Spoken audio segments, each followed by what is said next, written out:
ಅವಧಿ ಮುಗಿದ ಮೇಲೆ ಔಷಧಿ ಉಪಯೋಗಕ್ಕೆ ಬರುವುದಿಲ್ಲ. ನಂಬಿಕೆ ಕಳೆದುಕೊಂಡ ಮೇಲೆ ಸಂಬಂಧಗಳಿಗೆ ಬೆಲೆ ಎನ್ನುವುದು ಇರುವುದೇ ಇಲ್ಲ. ಶತ್ರುಗಳನ್ನು ಹುಡುಕಬೇಕಾಗಿಲ್ಲ. ನೀನು ಬೆಳೆಯಲು ಶುರು ಮಾಡಿದರೆ ಸಾಕು, ಅವರೇ ನಿನ್ನನ್ನು ಹುಡುಕುತ್ತಾರೆ. ಇದು ಸತ್ಯವಾಗಿರುವಂತಹ ಮಾತು. ಹುಟ್ಟುವ ಮೊದಲೇ ಯಾರಾದರೂ ನಮ್ಮನ್ನು ಪ್ರೀತಿಸದಿದ್ದರೆ ಅದು ನಮ್ಮ ತಂದೆ ತಾಯಿಗಳು ಮಾತ್ರ. ಎಲ್ಲರನ್ನೂ ಕೂಡ ಗೌರವಿಸುವುದು ನಮ್ಮ ಮಾನವೀಯತೆ. ಅದನ್ನು ಉಳಿಸಿಕೊಳ್ಳುವುದು ಅವರ ಯೋಗ್ಯತೆ ಎನ್ನುವುದನ್ನು ಮರೆಯಲೇಬೇಡಿ. ಅಹಂಕಾರಕ್ಕೆ ಉತ್ತರ ದುರಹಂಕಾರದಿಂದಲೇ ಕೊಡಬೇಕು ಹೊರತು ಮಮಕಾರದಿಂದ ಅಲ್ಲ. ಇದನ್ನು ಅರಿತು ಜೀವನವನ್ನು ಮಾಡಿ. ಮಾತಿಗೆ ಮರುಳಾಗಬೇಡ ಮನುಜ, ಇದು ಬಣ್ಣ ಬಣ್ಣದ ಪ್ರಪಂಚ ಎನ್ನುವುದನ್ನು ಮರೆಯಬೇಡ. ಜೀವನದಲ್ಲಿ ಎಷ್ಟೇ ಎತ್ತರಕ್ಕೆ ಬೆಳೆದರೂ ಕೂಡ ತಾಯಿಯ ಮುಂದೆ ತಲೆಬಾಗಲು ಮರೆಯಬೇಡ. ಅದು ನಿನ್ನ ದುರ್ಬಲತೆಯಲ್ಲ, ಅದು ನಿನ್ನ ಸಂಸ್ಕಾರ ಎನ್ನುವುದನ್ನು ಮರೆಯಬೇಡ. ತಾಯಿಯೇ ಮೊದಲ ಗುರು ಎನ್ನುವುದನ್ನು ಮರೆಯಲೇಬೇಡ. ನಾಯಿಗೆ ಹೆಸರು ನೂರಾರು, ಆದರೆ ಗುರುತು ಒಂದೇ, ನಿಯತ್ತು. ಇದು ನಿಜವಲ್ಲವೇ? ಪೂಜೆಗೆ ಇಟ್ಟ ಹೂವು ಪ್ರಸಾದವಾದರೆ ಸಮಾಧಿಗೆ ಇಟ್ಟ ಹೂವು ಸೂತಕವಾಗುತ್ತದೆಯೇ? ಇದೆಂತಹ ಲೋಕವಯ್ಯ. ಸೇವೆ ಎಲ್ಲರಿಗೂ ಕೂಡ ಮಾಡು, ಆದರೆ ಪ್ರತಿಫಲ ಎಲ್ಲರಲ್ಲಿಯೂ ಕೂಡ ಬಯಸಬೇಡ. ಏಕೆಂದರೆ ಸೇವೆಯ ಪ್ರತಿಫಲ ನೀಡುವವನು ಭಗವಂತನೇ ಹೊರತು ಮನುಷ್ಯ ಅಲ್ಲವೇ ಅಲ್ಲ. ಪ್ರಪಂಚವನ್ನೇ ಮುಳುವಾಗಿಸಬಲ್ಲೆ ಎಂದು ಸಾಗರ ಮೆರೆಯುತ್ತಿತ್ತು, ಆದರೆ ಒಂದು ಹನಿ ಎಣ್ಣೆ ಸಾಗರದಲ್ಲಿ ತೇಲಾಡುವುದೇ ಇಲ್ಲ. ನೋಡಿ, ಸಾಗರ ನಾಚಿಕೆಯಿಂದ ಮೌನವಾಗಿ ಇದ್ದು ಬಿಟ್ಟಿತು. ಜೀವನದಲ್ಲಿ ಯಾರೋ ಬಂದು ಏನೋ ಮಾಡುತ್ತಾರೆ ಎಂದು ಎಂದಿಗೂ ಕೂಡ ಭಾವಿಸಬೇಡಿ. ಅಹಂಕಾರ ಎನ್ನುವುದು ಯಾರಿಗೂ ಕೂಡ ಒಳ್ಳೆಯದಲ್ಲ. ಅಲ್ಪನಿಗೆ ಐಶ್ವರ್ಯ ಬಂದರೆ ಅರ್ಧ ರಾತ್ರಿಯಲ್ಲಿ ಕೊಡೆ ಹಿಡಿಯುತ್ತಂತೆ. ಹಣ ಆಸ್ತಿಯೂ ಕೂಡ ಪರ್ಮನೆಂಟ್ ಅಲ್ಲ. ನಾವು ನೀವುಗಳು ಕೂಡ ಶಾಶ್ವತವಲ್ಲ. ಈ ಜೀವನ ನಮ್ಮದಲ್ಲ, ಭಗವಂತನದ್ದು. ನಮ್ಮದು ಯಾವುದು ಗೊತ್ತಾ? ಇದ್ದ ದಿನಗಳು ಸಮಯಗಳು ಅಷ್ಟೇ ನಮ್ಮದು. ಅದನ್ನು ಸರಿಯಾದ ರೀತಿಯಲ್ಲಿ ಬಳಸಿಕೊಳ್ಳುವುದನ್ನು ನೋಡಬೇಕು. ಅಹಂಕಾರ ಎನ್ನುವುದು ಹೇಳುತ್ತದೆ ಯಾರ ಅವಶ್ಯಕತೆ ಇಲ್ಲವೆಂದು. ಅನುಭವಗಳು ಹೇಳುತ್ತವೆ ಕಾಲ ಬಂದಾಗ ಧೂಳಿನ ಕಣವೂ ಕೂಡ ಅತ್ಯಮೂಲ್ಯ ಎಂದು. ನಾವು ಸಣ್ಣ ಕಳ್ಳರನ್ನ ಗಲ್ಲಿಗೇರಿಸುತ್ತೇವೆ, ಆದರೆ ದೊಡ್ಡ ಕಳ್ಳರನ್ನ ಅಧಿಕಾರ ಕೊಟ್ಟು ಸಿಂಹಾಸನದ ಮೇಲೆ ಕೂರಿಸಿಬಿಡುತ್ತೇವೆ. ಒಳ್ಳೆಯ ಪುಸ್ತಕಗಳು ಮತ್ತು ಒಳ್ಳೆಯ ವ್ಯಕ್ತಿಗಳು ಎಂದಿಗೂ ಕೂಡ ಅರ್ಥವಾಗುವುದೇ ಇಲ್ಲ. ಸರಿಯಾಗಿ ಓದಬೇಕಾಗುತ್ತದೆ. ಇತರರು ಬಯಸಿದಂತೆ ನೀನಾಗಬೇಡ. ನಿನ್ನ ವ್ಯಕ್ತಿತ್ವ ನಿನ್ನ ಆಸ್ತಿ ಎನ್ನುವುದನ್ನು ಎಂದಿಗೂ ಕೂಡ ಮರೆಯಬೇಡ.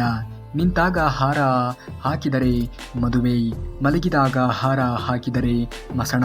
ತಿಳಿದು ನೋಡಿದರೆ ಏನಿಲ್ಲಣ್ಣ, ಇಷ್ಟೇ ನೋಡು ಜೀವನ ಎನ್ನುವುದನ್ನು ಅರಿಯಬೇಡ.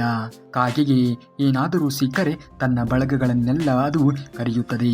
ಅದೇ ಮನುಷ್ಯನಿಗೆ ಏನಾದರೂ ಸಿಕ್ಕರೆ ತನ್ನ ಬಳಗವನ್ನು ಕರೆದು ಬಿಡುತ್ತಾನೆ. ಒಬ್ಬ ನಿಜವಾದ ಸ್ನೇಹಿತ ಯಾರು ಗೊತ್ತಾ? ನಿಮ್ಮ ಜೊತೆ ಚೆನ್ನಾಗಿ ಇದ್ದು ಕಾರಣಾಂತರಗಳಿಂದ ಬೇರೆಯಾದಾಗ, ಮಾತು ನಿಲ್ಲಿಸಿದಾಗ ಯಾರ ಜೊತೆಯೂ ಕೂಡ ನಿನ್ನ ಬಗ್ಗೆ ಕೆಟ್ಟದ್ದಾಗಿ ಮಾತನಾಡದೆ ನಿನ್ನ ಪರವಾಗಿ ಇರುತ್ತಾನಲ್ಲ, ಅವನೇ ನಿನ್ನ ನಿಜವಾದ ಗೆಳೆಯ.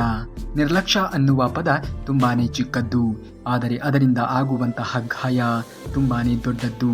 ಅದಕ್ಕೆ ಯಾರನ್ನಾದರೂ ಯಾವತ್ತಾದರೂ ಕೂಡ ನಿರ್ಲಕ್ಷ್ಯ ಮಾಡುವುದಕ್ಕೆ ಹೋಗಲೇಬೇಡ. ಅತಿಯಾದ ನಂಬಿಕೆ ಅನೇಕ ಬಾರಿ ಮೋಸಕ್ಕೆ ಕಾರಣವಾಗುತ್ತದೆ ಎನ್ನುವುದನ್ನು ಮರೆಯಬೇಡ. ಖರ್ಚಿಗಿಂತ ಹೆಚ್ಚು ಸಂಪಾದಿಸುವ ಜಾಣತನ ಇರಬೇಕು. ಇಲ್ಲದಿದ್ದರೆ ಸಂಪಾದನೆಗಿಂತ ಕಡಿಮೆ ಖರ್ಚು ಮಾಡುವ ಬುದ್ಧಿವಂತಿಕೆಯೂ ಕೂಡ ಇರಬೇಕಾಗುತ್ತದೆ. ಹೆಚ್ಚು ಕೇಳಿ ಕಡಿಮೆ ಮಾತನಾಡಿ. ಯಶಸ್ಸು ನಿಮ್ಮದಾಗುತ್ತಾ ಹೋಗುತ್ತದೆ. ಯಾರನ್ನೂ ಕೂಡ ಸುಲಭವಾಗಿ ನಂಬಬೇಡ. ಏಕೆಂದರೆ ನಿನ್ನಿಂದಲೇ ಎಲ್ಲವನ್ನ ತಿಳಿದುಕೊಂಡು ನಿನಗೆ ಮೋಸ ಮಾಡುವಂತಹ ಜನರು ಇಂದಿನ ಕಾಲದಲ್ಲಿ ಹೆಚ್ಚಾಗಿ ಇದ್ದಾರೆ. ಸುಳ್ಳು ನಗುತ್ತಿರುವಾಗ ಸತ್ಯ ಅಳುತ್ತಿರಬಹುದು, ಆದರೆ ಸತ್ಯ ನಕ್ಕಾಗ ಸುಳ್ಳು ಸತ್ತೇ ಹೋಗಿರುತ್ತದೆ ಎನ್ನುವುದನ್ನು ಮರೆಯಬೇಡಿ. ಜನರ ಮೆಚ್ಚುಗೆಯಂತೆ ಬದುಕಬೇಕಾದರೆ ನೂರಾರು ನಾಟಕಗಳನ್ನು ಆಡಬೇಕು, ಆದರೆ ದೇವರ ಮೆಚ್ಚುಗೆಯಂತೆ ಬದುಕಬೇಕಾದರೆ ನಮ್ಮತನ ಹೊಂದಿದ್ದರೆ ಸಾಕಾಗುತ್ತದೆ. ಸಂಗೀತಕ್ಕೆ ತಾಳ ಎಷ್ಟು ಮುಖ್ಯವೋ ಸಂಸ್ಕಾರಕ್ಕೆ ತಾಳ್ಮೆ ಎನ್ನುವುದು ಅಷ್ಟೇ ಮುಖ್ಯ. ಹುಟ್ಟುವವನು ಸಾಯಲೇಬೇಕು, ಸೋತವನು ಗೆಲ್ಲಲೇಬೇಕು. ಸಾವು ಬರುವವರೆಗೂ ಕೂಡ ಸಾಯಬೇಡ. ಗೆಲುವು ಸಿಗುವವರೆಗೆ ಛಲ ನಿನ್ನದೇ, ಅದನ್ನು ಎಂದಿಗೂ ಕೂಡ ಬಿಡಲೇಬೇಡ. ಜೀವನದಲ್ಲಿ ಒಮ್ಮೆಯಾದರೂ ಕೂಡ ಅವಮಾನ ಆಗಲೇಬೇಕು. ಏಕೆಂದರೆ ಅವಮಾನವನ್ನು ಸಹಿಸಿಕೊಳ್ಳದೆ ನಾವು ಜೀವನದಲ್ಲಿ ಸನ್ಮಾನವನ್ನು ಪಡೆದುಕೊಂಡು ಇರುತ್ತೇವೆ ಎಂದು ಹೇಳುವುದಕ್ಕೆ ಸಾಧ್ಯವೇ ಇಲ್ಲ. ಅಕ್ಕರೆಯಿಲ್ಲದ ಸಂಬಂಧಕ್ಕೆ ಎಷ್ಟೇ ಸಕ್ಕರೆಯನ್ನು ತಿನ್ನಿಸಿದರೂ ಕೂಡ ಅದು ಬೇವಿನ ಕಹಿಯನ್ನೇ ನೀಡುತ್ತದೆ ವಿನಃ ಅದು ಸಿಹಿಯನ್ನು ಕೊಡುತ್ತದೆ ಎಂದು ಹೇಳುವುದಕ್ಕೆ ಸಾಧ್ಯವೇ ಇಲ್ಲ. ಕೆಲವರು ನಮಗೆ ನೋವಾಗುವ ರೀತಿ ನಡೆದುಕೊಂಡು ಕೊನೆಗೆ ನಾವೇ ಅವರಿಗೆ ನೋವು ಮಾಡುತ್ತಾ ಇದ್ದೇವೆ ಅನ್ನುವ ರೀತಿಯಲ್ಲಿ ಪ್ರತಿಕ್ರಿಯೆಗಳನ್ನು ಕೊಡುತ್ತಾರೆ. ಆ ಅನುಭವ ನಿಮಗೆ ಆಗಿದೆಯಾ? ಜೀವನದಲ್ಲಿ ಖಂಡಿತವಾಗಿಯೂ ಕೂಡ ಆಗಿರುತ್ತದೆ. ದಿನಕ್ಕೊಂದು ಬಣ್ಣ, ಕ್ಷಣಕ್ಕೊಂದು ಮಾತು ಬದಲಿಸುತ್ತಾ ಬದುಕುವವರಿಗೆ ಈ ಪ್ರಪಂಚದಲ್ಲಿ ಬೆಲೆ ಹೆಚ್ಚಾಗಿಯೇ ಇರುತ್ತದೆ. ಕೆಟ್ಟವರಾಗಲು ಕೆಟ್ಟ ಕೆಲಸಗಳನ್ನು ಮಾಡಬೇಕಾಗಿಲ್ಲ. ಸತ್ಯವನ್ನ ಇದ್ದದ್ದು ಇದ್ದ ಹಾಗೆ ಹೇಳಿದರೆ ಸಾಕು, ನಾವು ಜೀವನದಲ್ಲಿ ಕೆಟ್ಟವರಾಗಿ ಬಿಡುತ್ತೇವೆ. ಮನಸ್ಸಿಗೆ ಇಷ್ಟವಾದವರ ಅಪ್ಪಿಗೆಗಿಂತ ಸಿಗುವ ಸಮಾಧಾನ ಜಗತ್ತಿನ ಯಾವ ವಸ್ತುವಿನಿಂದಲೂ ಕೂಡ ಸಿಗುವುದಿಲ್ಲ. ಅನ್ನ ಸಿಗದೇ ಇರುವ ದಿನಗಳನ್ನು ಕಂಡವರು ತಟ್ಟೆಯಲ್ಲಿ ಅನ್ನ ಬಿಟ್ಟು ಎದ್ದೇಳುವುದಕ್ಕೆ ಸಾಧ್ಯವೇ ಇಲ್ಲ. ಸೇಡು ಎನ್ನುವುದು ನಮ್ಮದೇ ಸುಡುವಂತಹ ಬೆಂಕಿ, ಆದರೆ ತಾಳ್ಮೆ ಎನ್ನುವುದು ನಮ್ಮನ್ನು ಕಾಯುವಂತಹ ಕವಚ.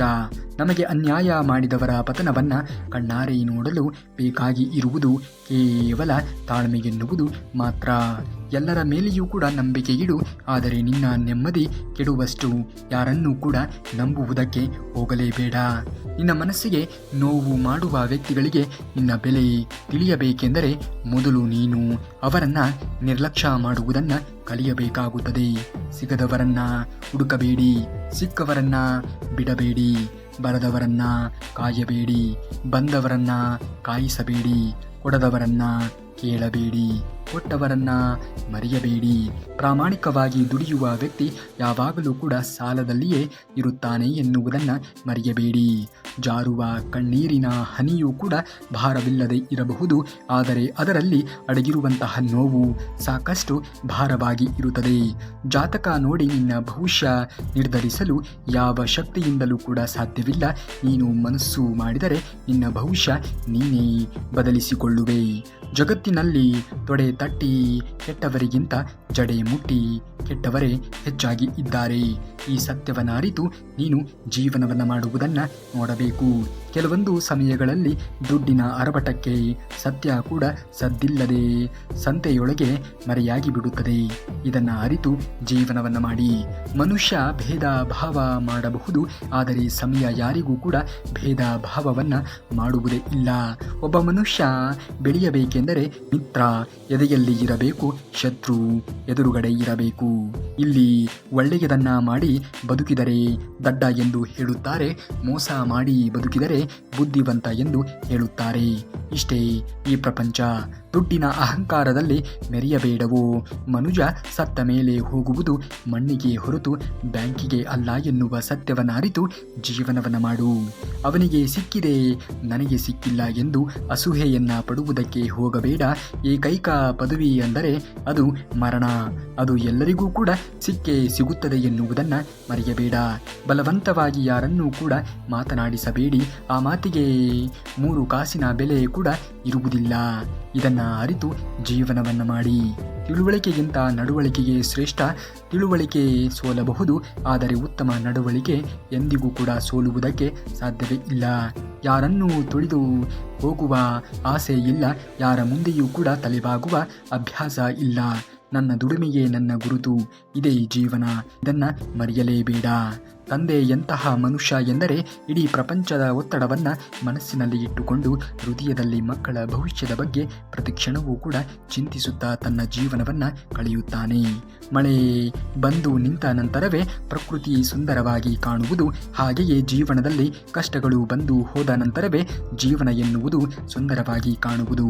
ಇಷ್ಟವಿಲ್ಲದ ಜೀವನ, ಅರ್ಥವಿಲ್ಲದ ಬದುಕು, ನಗು ಇಲ್ಲದ ಮುಖ, ಖುಷಿ ಇಲ್ಲದೆ ಇರುವಂತಹ ಮನಸ್ಸು ಮತ್ತು ಸುಖವಿಲ್ಲದ ಜೀವನ ಬದುಕಿದ್ದರೇನು ಸತ್ತರೆಗೇನು ಅಲ್ಲವೇ. ನಾಲಿಗೆ ಚಪಲದ ಮಾತುಗಳನ್ನ, ಕಾಲಿಗೆ ಧರಿಸಿದ ಚಪ್ಪಲಿಯನ್ನ ಹೊರಗೆ ಬಿಡುವುದು ಅತ್ಯುತ್ತಮ ಎನ್ನುವುದನ್ನು ಮರೆಯಬೇಡಿ. ಜೀವನದಲ್ಲಿ ಏನೇ ಆದರೂ ಕೂಡ ಎಲ್ಲದಕ್ಕೂ ಕೂಡ ಒಂದು ಕಾರಣ ಎನ್ನುವುದು ಇದ್ದೇ ಇರುತ್ತದೆ. ಶ್ರೀಕೃಷ್ಣ ಪರಮಾತ್ಮನು ಇದ್ದಾನೆ, ಅವನು ಎಲ್ಲವನ್ನೂ ಕೂಡ ನೋಡಿಕೊಳ್ಳುತ್ತಾನೆ.